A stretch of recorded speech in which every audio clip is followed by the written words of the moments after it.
warm welcome to all of you at this event organized as a lecture by Professor Frederic. I'd like to recognize the presence of the dais, Justice Sri Krishna, Justice Singhi, and Mr. Sikri as well on this occasion.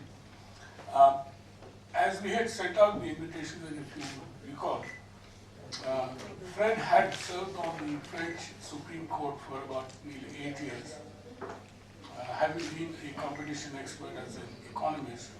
The first time an effort was made by the Supreme Court of France to have an economist on board. The only other instance that I know of in a high court, New Zealand has an economist on debate. And similar to that, the Competition Tribunal of South Africa for a long time had an economist as the chair. So the fact is that competition law is an economic law. It requires an understanding about both law and economics, as we were discussing today in a conference organized by Anurag Goel. He's also here. And under the banner of I Am Kanpur, this issue had cropped up again and again. And the need which arises is how do we train our judiciary in order to understand economics, especially now that we have a Commercial Courts Bill and Commercial Courts Act, and that there would be special courts set up to resolve particularly disputes relating to Contract Act and so on and so forth. It would be important for a better understanding in terms of how economics plays a big role in commercial disputes. Fred has gained a very good experience, which he's going to share with us this evening. And very happy that he's here. He's chairman of the OECD Committee on Competition, as also, among many other things, he's also chairman of our advisory board since long, and has been a mentor and a guide to me. It's a pleasure to catch up with Professor Chini after about 12 years. 12 years ago, I met him in the same premises. The first question, I was introduced to him as a judge of the Supreme Court, whatever the equivalent they call it. What is it?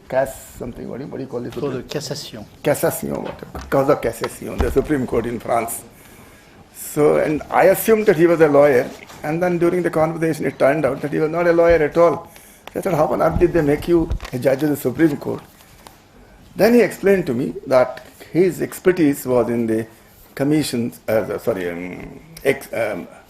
competition law, and that as an economist, he was recognized as an authority on the subject, and maybe the Supreme Court needed his assistance. He was taken.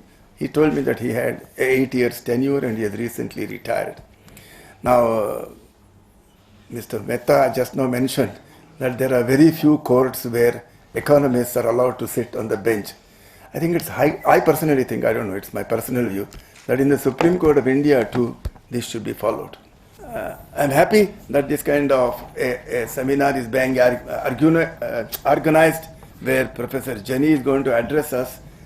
He is an expert on the subject, and we are all willing to listen and learn from him. I present you Professor Jenny. For having invited me. It's a bit intimidating to talk about your own experience, so I'll try to hide part of it behind a more general discussion of law and economics, particularly in the competition field. I hesitated on what title to give to this little lecture, whether it was a singular journey or lonely journey, and I think there was a bit of both, but I chose lonely for reasons which possibly will become clear later on. I did just a little bit of background and a bit of historical facts, though, and I will talk both about what has been my experience in France before I came to the court, and the kind of education I got, and why it was that I was personally interested in the interface between law and economics. And second, what led, in fact, to my being appointed to the court. In other words, what was the thinking on the other side. So in terms of education, we've had great economists in France. The last one died early in the 19th century, but they are still quite important. And as a matter of fact, during most of the second part of the 19th century and the first part of the 20th century, économie politique, political economy, was a sub-specialty of law schools, and it was taught in law schools. And then somewhere around the early 50s, the political economy was transformed. It was really, what happened was the mathematicians took it over, to be honest, and it was not taught in law schools anymore. It was taught in economic school, but it became very highly mathematics, at least in its presentation, and mostly interested in macroeconomic issues, because this is where the economies could make a contribution to very easily. At the time, there was not much competition. Microeconomics was not so popular. So I went through my education in economics in France without taking any law course, because by that time the law schools and the economic schools were quite separate.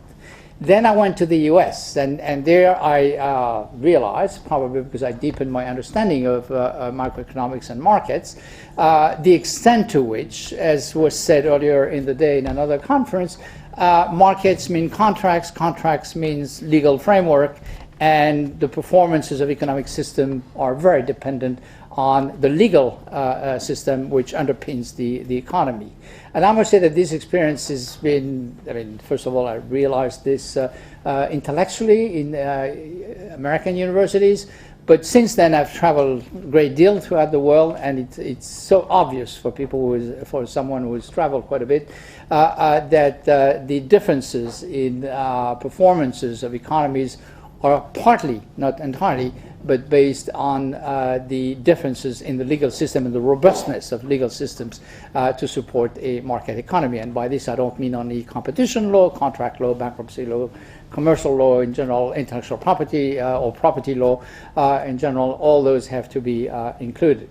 So I've always been interested by the interface. And when I came back to France, I became an antitrust enforcer in the French competition office. I participated in the creation of this office, and then I found a job for myself in the office for many years. But I was always personally very sensitive to the idea that the ones who were going to interpret the competition law were going to be the judges who heard on appeal of our decisions, and very mindful to try to understand where they were coming from and to try to make them understand where we were coming from. So there was reference this morning to the fact that sometimes competition authorities only look at the economic side and are not so mindful of the legal constraints that should go with their trade. I must say that right from the beginning I was much more interested in the interface between the law and economics, and making sure that there would be a degree of understanding of what we were doing. Possibly because competition was so new to France that nobody understood anything about it, and so I needed to explain that. I was indeed, for nearly a decade, considered to be having been too influenced by my US studies and bringing the American ideology to the French culture, which was not without its problem.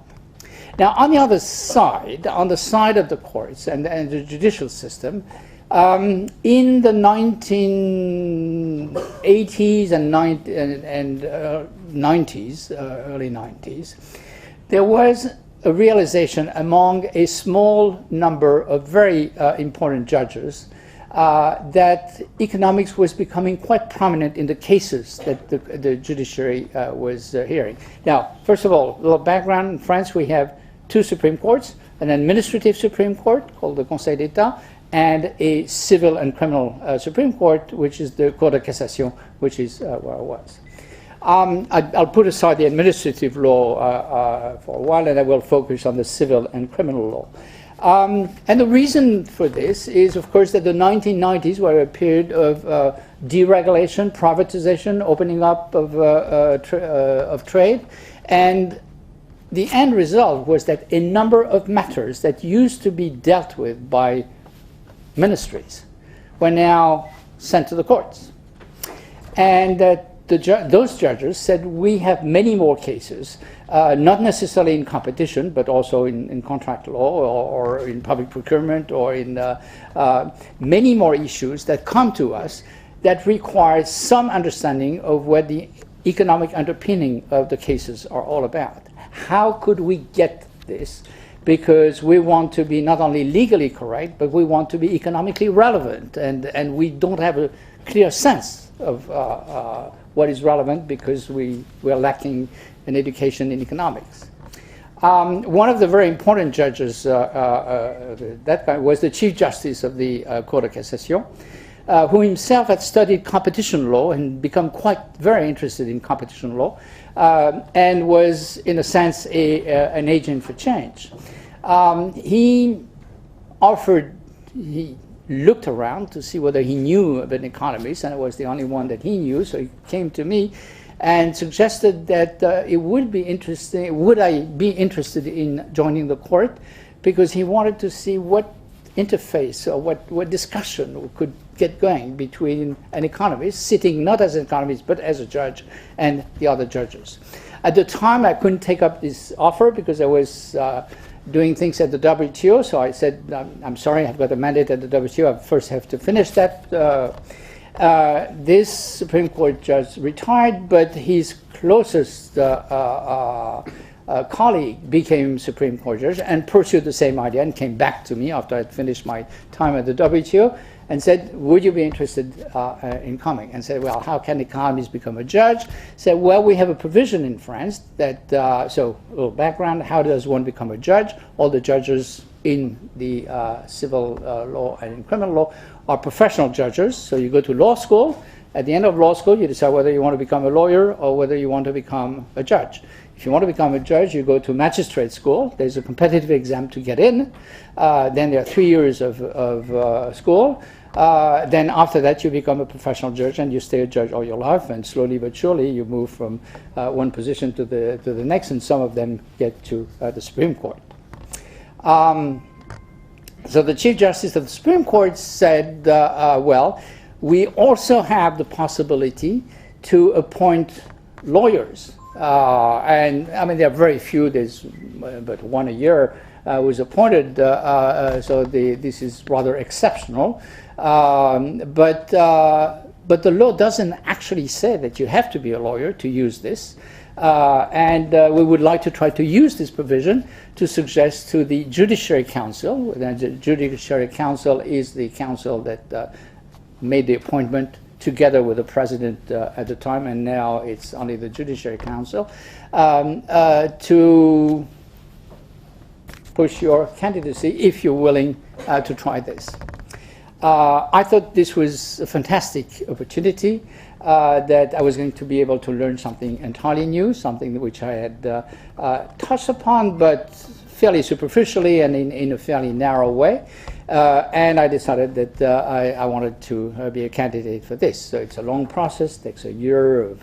It's not like in the U.S. where you have those hearings in the Senate and Parliament, but you do have to appear in front of a number of commission of judges. And I mean, just a tiny memory of the very last meeting, which was in front of the full Judiciary Committee, and the Judiciary Committee was pretty much like you. I mean, it was, and this was the final thing that was either I was going to make it or not. And what was really interesting during this was that the judges did not know what to ask me because they'd never seen an economist before, and they knew that I didn't know any law.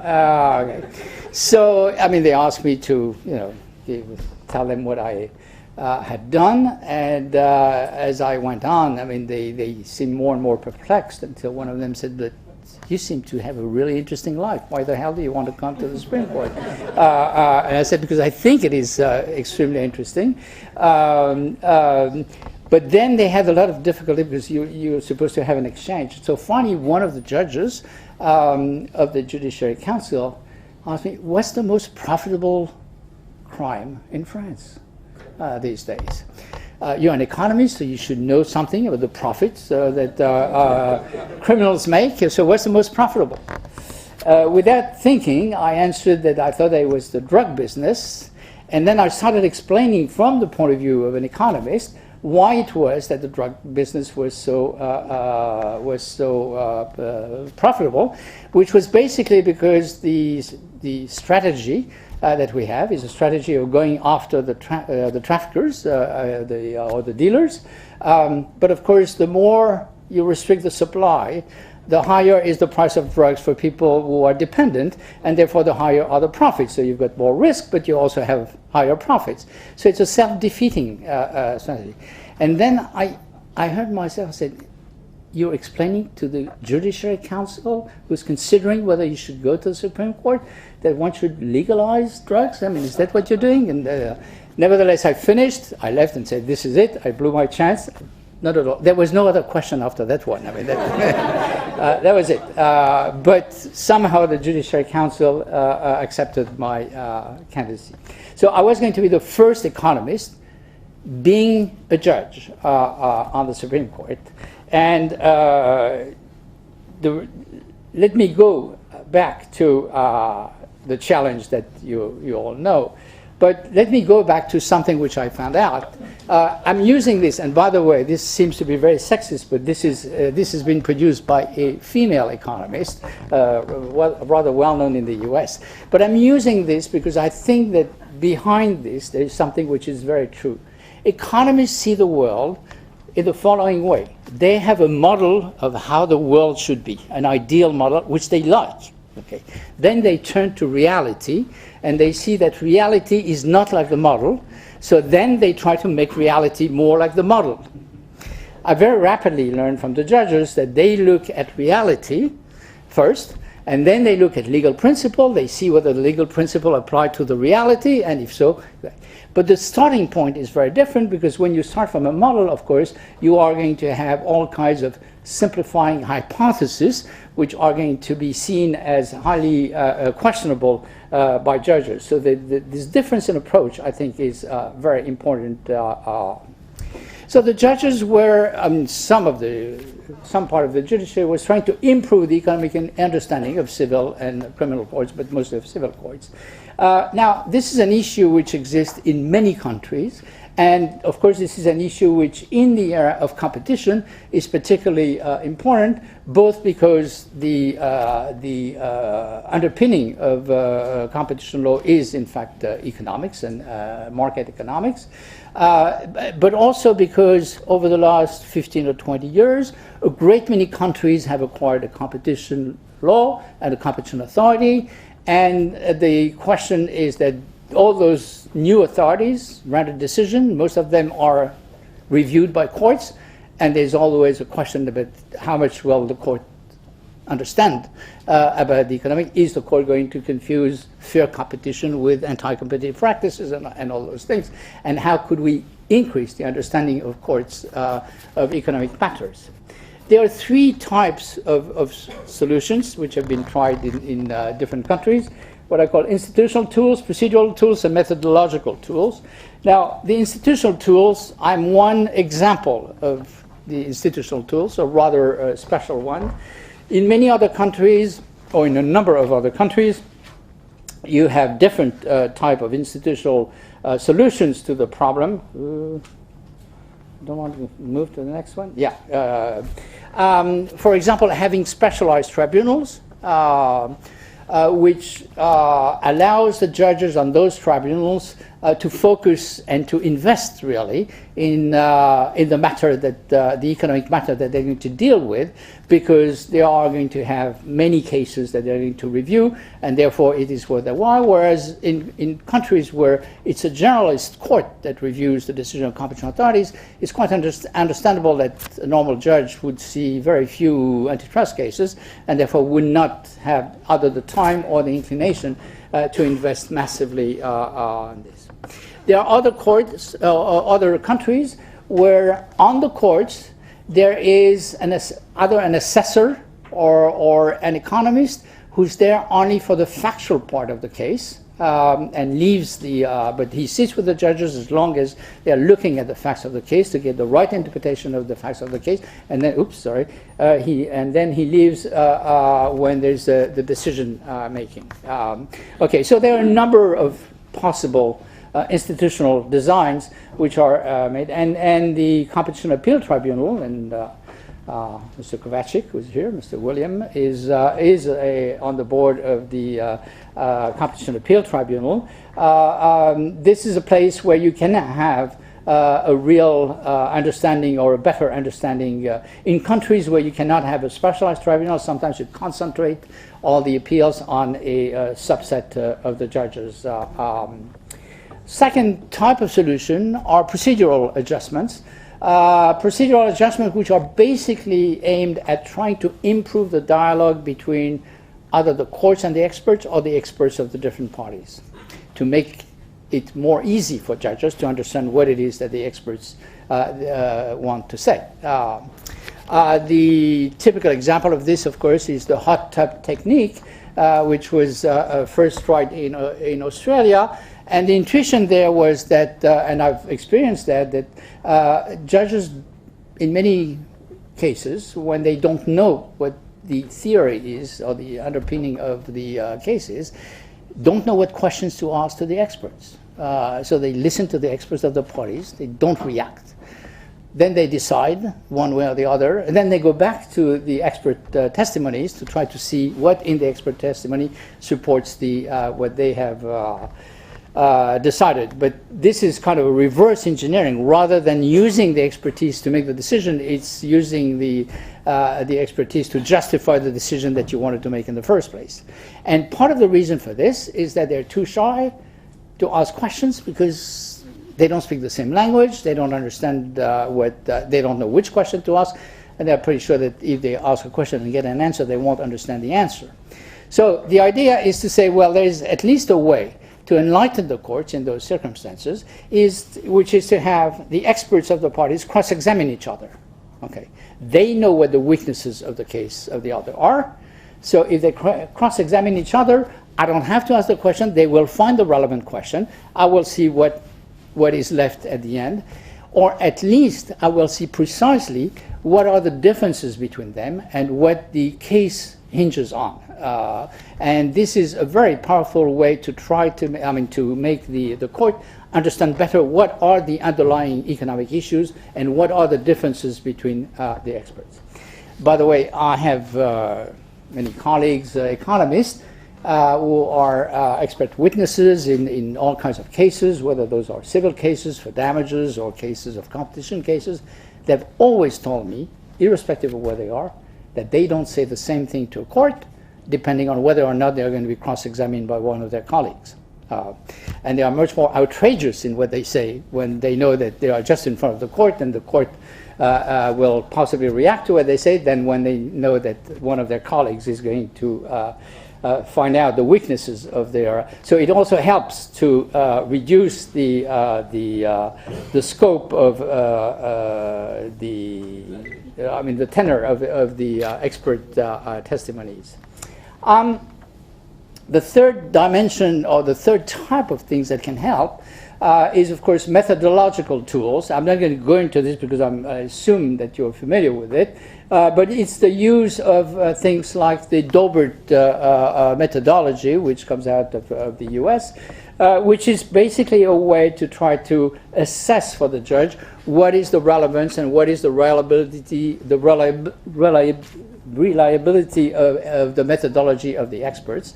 And you can transform this, this seems to be very abstract, but you can transform this into very precise questions. First of all, the revised Rule 702 of the US gives a number of pointers. Is the testimony based on sufficient data and facts?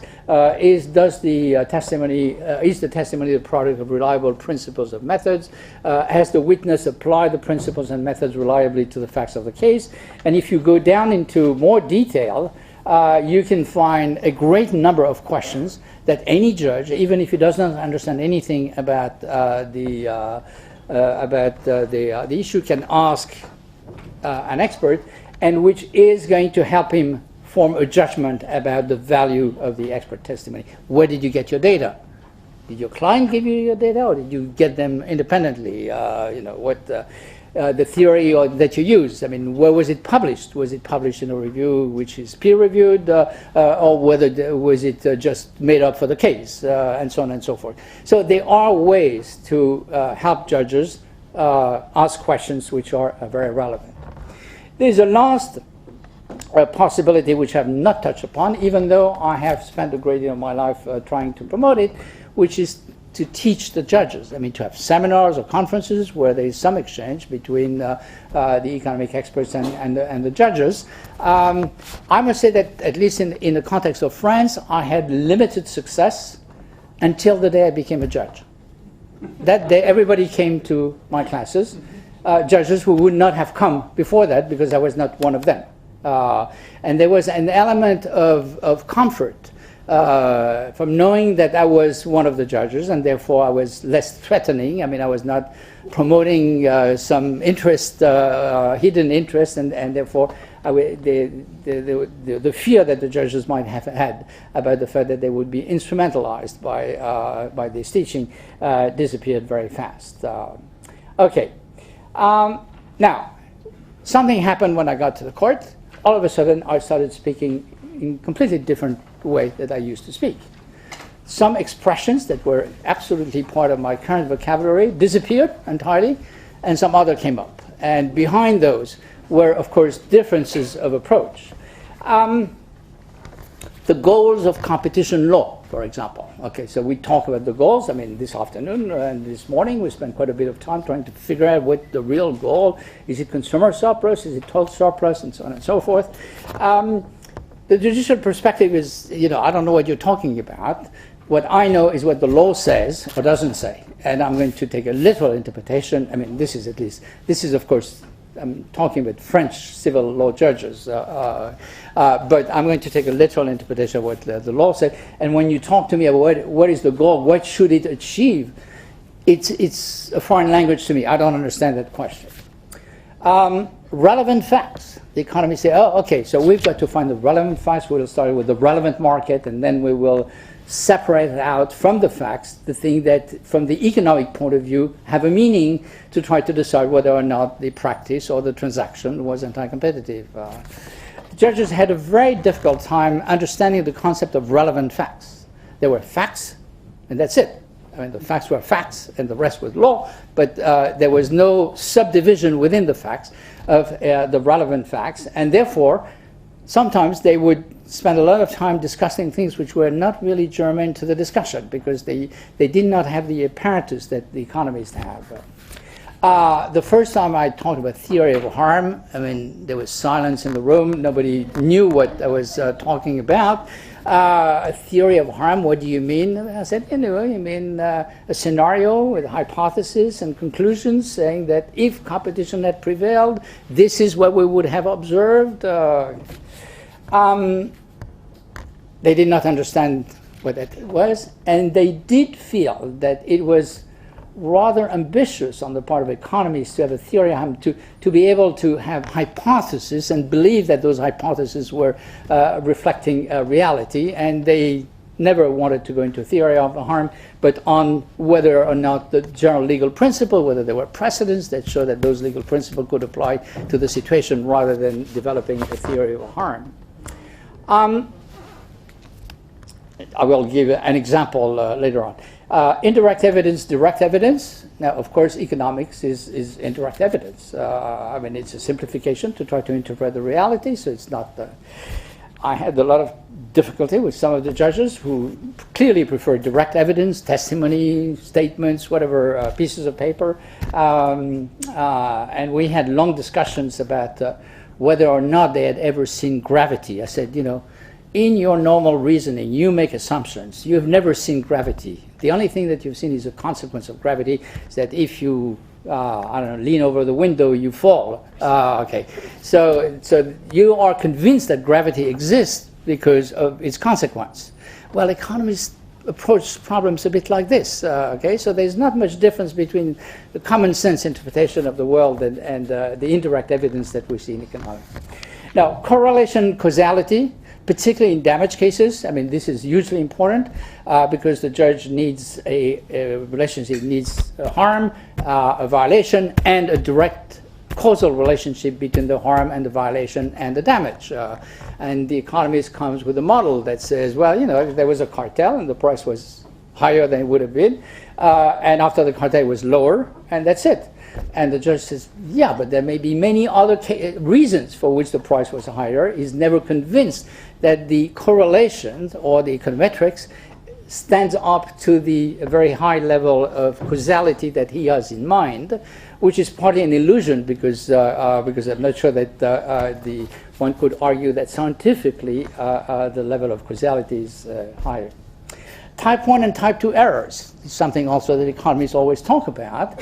I mean, they start from the premise that the courts may be wrong, okay, which is not something that the courts start from. And they say, well, you know, you may be wrong because you are too harsh and because you are preventing some behaviors which are not anti-competitive, or you can, this would be a type 1 error, or a type 2 error would be the fact that you would miss an antitrust violation or a transaction which is anti-competitive.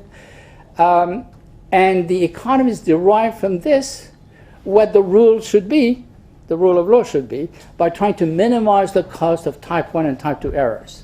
I've never seen a judge who thought in those terms. Thought in the terms that he was making a mistake and he was trying to minimize the mistake, at least not in French. And I must say that they had also, but this is more the civil judges in I don't know, I would say in Europe, with the concept of standard of proof. The first time I said, you know, I had a case and said, what standard of proof do you need? Do you apply? And there was silence, and I said, you know, the manifest error of appreciation, or default in reasoning, or beyond a reasonable doubt. All this was like Chinese to them. They said, we want to be convinced, which did not really answer my question, but there was a very different approach there. Economists love to talk about sanctions, which should be higher to deter anti-competitive practices in the future.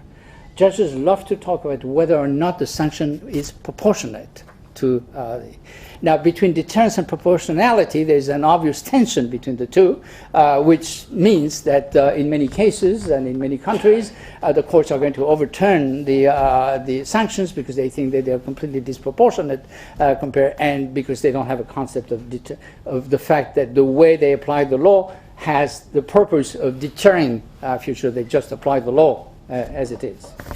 Optimality and predictability.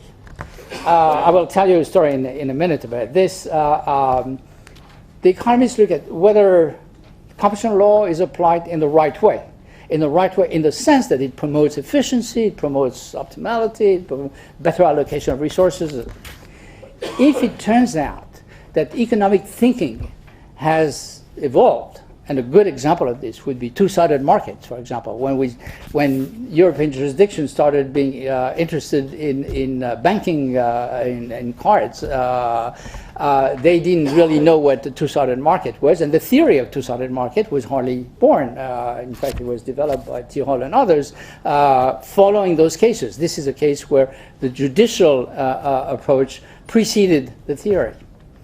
But what's happened? Well, the economists have insisted that now we understand what they are, so therefore we've got to change some of those horrible decisions that were made originally because they don't make any sense, because we didn't realize that they were two-sided markets, so we looked at one side and then we looked at the other side, and we never looked at the interdependence between the two sides, and that ruined the reasoning. So the economist is very keen on making sure that the reasoning is the most appropriate reasoning given the state of the art, which is the economic theory. And if you have to change your opinion, you change your opinion because it's a good thing to have a better application of competition law. The judges are not at all interested in optimality, but they are highly interested in predictability. They want the law to be predictable. Okay? And a law which is predictable is a law the interpretation of which doesn't change every other day. And that turned out, so now I'm going to talk about the very first case I had, which was not a competition case, because, oh, by the way, I should have said, in the French Supreme Court, you have chambers. Those chambers are, there are 6 chambers, so I was in the commercial, economic, and financial chamber. So we had intellectual property, we had some tax law, we had competition, and a lot of contract law. So I worked on all those issues. So the first one, the very first case I got, I had been in the court less than 2 weeks, and I was given this case, was the case of an importer who had imported some textile from a territory which had a special status. It was not Mauritius, but it would be like Mauritius with respect to European law. And to resell those textiles products. And the custom authorities had hit him with an import tax when he was claiming that given the special status of this territory, there should not have been a tax. Custom duty. So he went to administrative court and won eventually, and this custom duty was repealed because he was not. So he then went to civil court and said, all those years I've paid this tax, so I want to be compensated for my damage. And the case worked its way through the appeals court, and the appellate level, the big question was, did you pass on to your customers the increase in the tax? And the answer was absolutely yes. And the court said, well, absolutely go away. We have non bis in idem, which is the same as no double jeopardy. You have passed on the increase in the tax. You have suffered no damage. Go away. And the case comes to me. And I look at the jurisprudence, and there's this thick jurisprudence. I mean, this is the 31st case of that type. And they all go in the same direction. And they all say, if the damage has been passed on, that's it. There's no claim for damages. I'm very embarrassed because I disagree. But I disagree with the jurisprudence, which is extremely well established. And I disagree because I think, when you increase your price, you sell less. So at least you lose the profit on this little triangle that economists love of, how much more you would have sold if you had not had to pass on the tax. So nevertheless, I said, well, being an economist, I have to say that. So I try to explain to my colleagues that I know very well the jurisprudence. I quote every other judgment to make sure that they know that I know what the law is. And I said, having said that, the jurisprudence is wrong because there is a residual damage. And there is a residual damage because when you increase your price, you sell less, and therefore you lose some profit margin.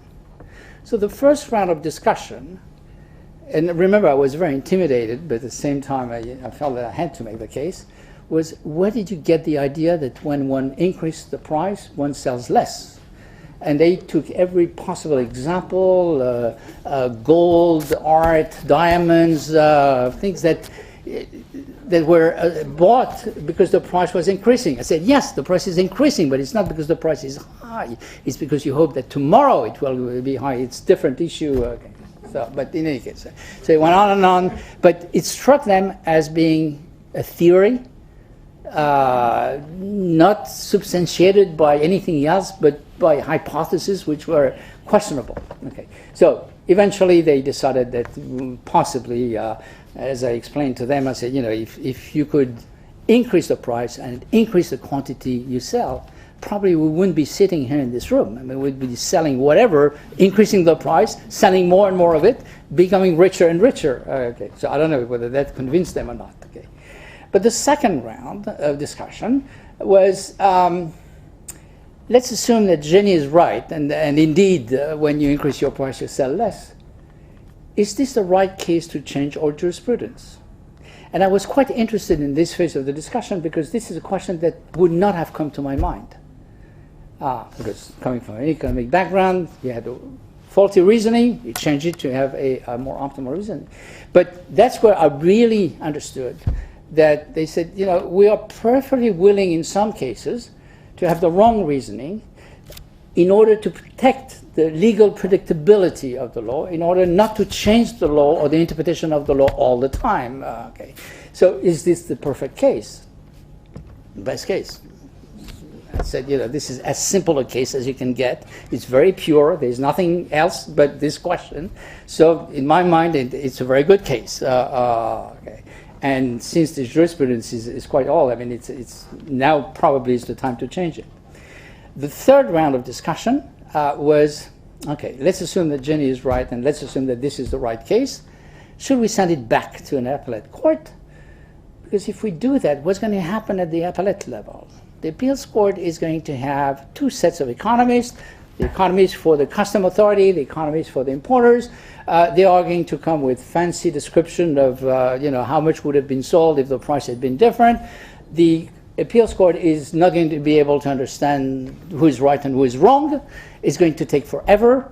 And maybe as in terms of being expeditious, we should affirm the case, even if it's the right case, because it's going to be too complicated for the courts to understand the economic evidence. Finally, I won, which was made me feel relatively good. The case was sent back to an appellate court. 8 years later, when I left the Supreme Court, I think the case was still in an appellate court. So, now, how convincing is that? Well, this is extremely convincing, except if you add a time trend. Because if you add a time trend, then you don't see any difference between the time of the cartel and the time and the period after the cartel. So there, the specification of the econometrics makes all the difference in the world to tell you that there is a real different behavior before and after or not. Okay.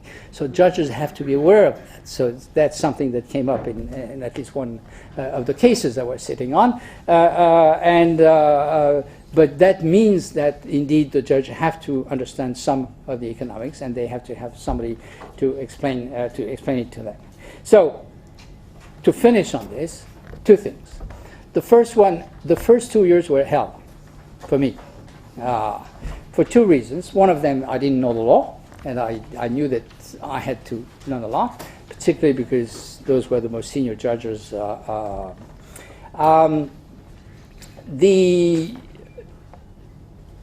second thing was that I didn't know how to relate to those judges. We didn't speak the same language. We didn't come from the same background. They knew the law. It was obvious that they knew everything that they had to be known about the law. How was I going to make any kind of impact? Was I just going to sit there and be... And it took me about 2 years to find out that, in fact, they were highly interested in listening to me if they trusted me from the legal point of view. So I would spend an enormous amount of time researching the jurisprudence and looking on the law books, then make a really good legal speech, and then say, okay, now that you know that I understand what the legal issues are, let's talk about something else. Let's talk about some of the consequences of this jurisprudence, other competition. And it worked, and that's where I used the PowerPoints, and then that worked very well, because they were extremely willing to listen. But it was clear that in their mind, they never mentioned it, but it was clear in their mind that they would only listen to me if they were confident that I really understood what were the possible oppositions between them, or the different trend of jurisprudence that one could apply to this. So that's the first part. The second part is, why is it a lonely journey? After the appointments for 8 years non-renewable, because it's not the normal way to recruit judges, so the Parliament wanted to make sure that this is not a parallel way to have all kinds of judges which have not gone through magistrate school, so it's not renewable. After 7 years, the Chief Justice of the Supreme Court calls me in and say, we were a bit suspicious at the beginning. We didn't know how all this was going to work out. But now that we've spent 7 years with you, we kind of like it. We know that you're going to have to leave the court. We would like to have another economist, because we think that it's actually enriching to have this. And in the case law, it has made a difference on a number of issues. Since you know the French economists, would you help us identify another economist? We want a senior economist, because this is the Supreme Court, but more or less in the area which is applied macroeconomics where you've been. I went to see I think I know, I've been around long enough, I think I know all the macroeconomists in France that could conceivably have qualified. And so I went to see them, and I said, you know, I've been on the court for 7 years. And immediately they would say, yeah, it's fantastic. I mean, it must have been a great experience. What you did was you really helped the court understand much better and increase the relevance of the jurisprudence and all this, and say, well, good, you know, thank you for saying this. And by the way, I come to see you because my position is going to become available in a year from now, and the court would like to have another economist. And every single one of them said, not me. And when you analyze what they said, not me, there were two things which were very noticeable. One of them is, I don't want to go back to school. You know, I went to school 20 years or 30 years ago. I mean, enough.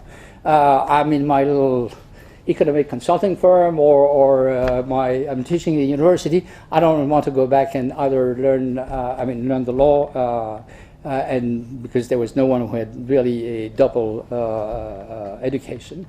The second dimension was purely economic.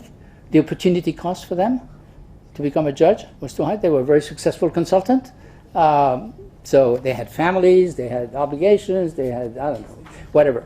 So the combination of this is that not one of them volunteered to. As a matter of fact, there was one of them who volunteered, who was in Belgium at the time teaching, a Frenchman, but he gave up he decided that it would be too difficult for him to learn the law, and he gave up in the middle of the process. Now, this is why the journey has been lonely, because the problem is that this happened 2.5 years ago. Time goes by, and institutions lose their memory, and they slowly but surely will lose the idea that they had an economist on the court. And I think that this is a missed opportunity, both for the economists, but even more so for the French system of law. My only solace is that the appeals court of Paris decided that on the staff of a competition authority, if you don't understand the legal context in which the courts are going to review your decisions, because either at the procedural level or even sometimes at the substantive level, you're going to make a gross mistake.